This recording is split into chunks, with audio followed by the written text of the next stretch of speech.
কাম দিয়ে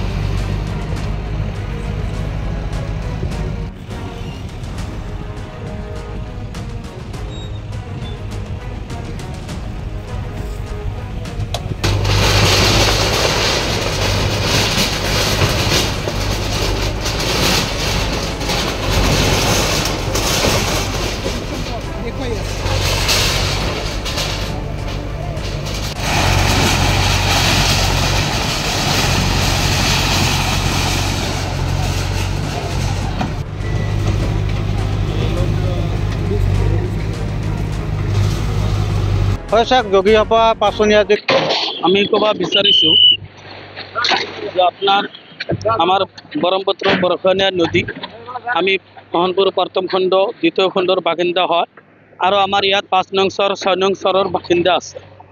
এতিয়া আমাৰ এইটো বিচিয়াৰ মাটি হয়, চৰকাৰী গোমাত বুলি হয়, কিন্তু আপোনাৰ ৫৩৩ বিঘা মাটি এতিয়া আছিল, কিন্তু বৰ্তমানে ব্ৰহ্মপুত্ৰ বৰষুণীয়া নদী আৰু বানাছে আৰু বিহি নদী নদীটো ভাঙি গুচি লৈ গ'ল। মোটামুটি ৩০-৪০ বিঘামান মাটি আছে। এতিয়া আমাৰ বঙাইগাঁও জিলা প্ৰশাসনে আহি আমাক বহুত দিনৰ পৰাই কৈ আছে যে আপোনালোকে ঘৰখিনি খালী কৰি দিয়ক। আমি ঘৰখিনি কমপ্লিটলি পৰাই খালী কৰি দিছোঁ। এতিয়া আপোনালোকে দেখা পাইছে, এতিয়া চাই আছে যে নহয় ঘৰখিনি আচলতে খালী হৈছে, আমি খালী কৰি দিছোঁ।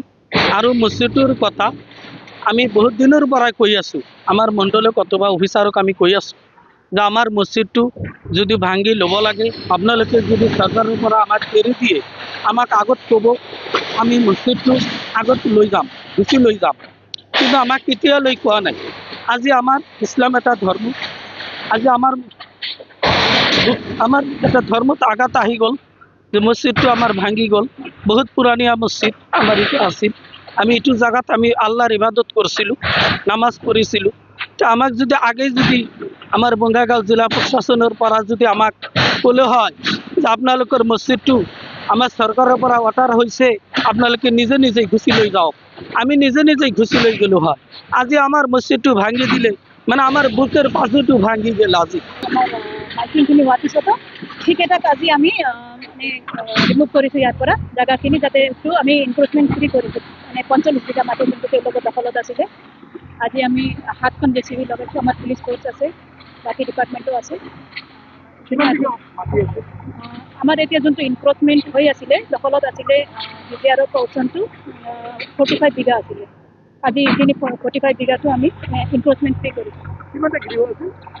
৪৪টা যিখিনি পहिले আগতে বহুত আছিলে, সেইকেইটা আমাৰ আফটাৰ মানে তেওঁলোকক আমি জাননী দিয়াৰ পিছত তেওঁলোকে গুচি গৈছিলে। ৪৪খন আছিলে বাকী, সেইকেইটা আজি তেওঁলোকক আমি গুচাই দিয়া হয়।